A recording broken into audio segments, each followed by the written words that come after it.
वर्षगांठ में देर से आने की क्षमा चाहता हूँ। दरअसल मुझे माँ को लेकर हॉस्पिटल जाना है और अभी 11 बजे का अपॉइंटमेंट है मेरा, और उसी प्रक्रिया के कारण मैं लगा था कि मैं शामिल नहीं हो पाऊंगा, लेकिन उसमें से समय चुरा कर मैं भाग आया हूँ।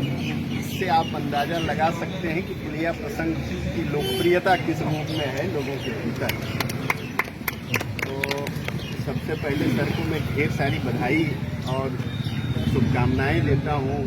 पुलिया प्रसंग जैसे एक अनौपचारिक साहित्यिक आयोजन का अड्डा बनाने के लिए, जहाँ जैसा सर कह रहे थे कि बिना किसी वो आडंबर के, बिना किसी अतिरिक्त प्रयास के खुलकर कोई भी व्यक्ति आकर इसमें शामिल होता है और अपनी बात को बेबाक ढंग से लोगों के बीच, जिसको कह सकते हैं कि सीधे सीधे जनता को संबोधित करते हुए जहाँ आकर आप अपनी बात को रख सकते हैं। प्रोफेसर विकास जी कवि हृदय व्यक्ति हैं, कवि हैं। अभी सत्य की बात कर रहे थे अपने वक्तव्य में हमारे, और उन्होंने ओपन एयर डायलॉग की बात की आदरणीय कुलपति का संदर्भ देते हुए। कुलपति जी एक बात और कहते हैं, कई व्याख्यानों में उन्होंने कहा है कि दरअसल झूठ और सत्य और असत्य की व्याख्या करते हुए उन्होंने एक बहुत अच्छी बात कही है कि मैं मानता हूं कि सत्य वही है जिसको आप खुले रूप में कहीं भी किसी भी जगह पर जाकर कह सकते हो,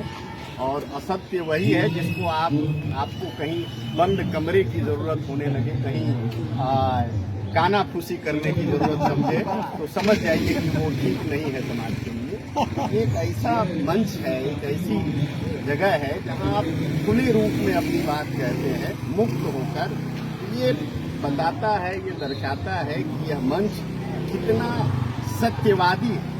सत्य की ओर अग्रसर है, जिसमें आप अपनी बात को मुक्त कंठ से रखते हैं। मैं आखिर में बोल रहा हूँ, एक बात और कह के अपनी बात समाप्त करूंगा। मैं सिर्फ शामिल होने के लिए, मुझे लगा था कि मैं यदि समाप्त होते होते यदि शामिल भी हो गया तो मैं समझूंगा कि इस वर्षगांठ में मैंने अपनी हिस्सेदारी कर दी, मुझे तो बोलने का भी मौका मिल गया, ये अतिरिक्त लाभ है। मध्यकाल में या उसके पहले जो ईश्वर का कॉन्सेप्ट शुरू हुआ था, तो मुझे नहीं पता कि कैसे पत्थर में ईश्वर मानने की प्रक्रिया शुरू होगी। इसने पहले सोचा होगा कि इस पत्थर में शिव को मान ले या किसी और को मान ले। प्रभात भी आप बैठे हैं, हो सकता है इस पर कुछ प्रकाश डालें कभी इस पर। लेकिन पुलिया प्रसंग को देखने के बाद लगता है कि इसी तरह की कुछ परंपरा शुरू हुई होगी। कोई व्यक्ति जो दूरगामी रहा होगा, दूर तक की चीजों को देख रहा होगा, और वहां से किसी पत्थर से, जिसको कहते हैं मानो तो देव ना मानो तो पत्थर, इस पुलिया प्रसंग, इस पुल जिसका संदर्भ प्रोफेसर श्री प्रकाश शुक्ल जी ने अपनी बात रखते हुए कही कि इसके पहले एक सामान्य सा पुल था। पता नहीं ऐसे कितने पुल विश्वविद्यालय परिसर में हैं, लेकिन वो उन सारे पुल में से यह एक खास पुल हो गया जो विश्वविद्यालय के लिए भी और आने वाले साहित्य के लिए, हिंदी के लिए के जो लोग भी कम से कम किसी न किसी रूप में निंदा करने के लिए ही सही नहीं उसका नाम जरूर लेंगे। तो इसके लिए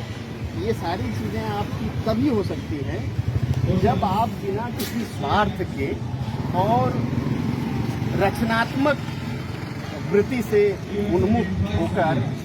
किसी काम को करते हैं। हम लोग लंबे समय से सर के साथ जुड़े हुए हैं, हम लोगों ने देखा है इस तरह के आयोजनों को जिस शिद्दत और जिस निष्ठा के साथ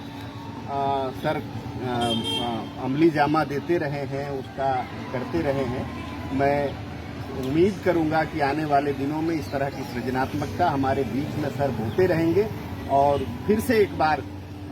इस वर्षगांठ पर पुलिया प्रसंग से जुड़े हुए सारे सदस्यों के साथ साथ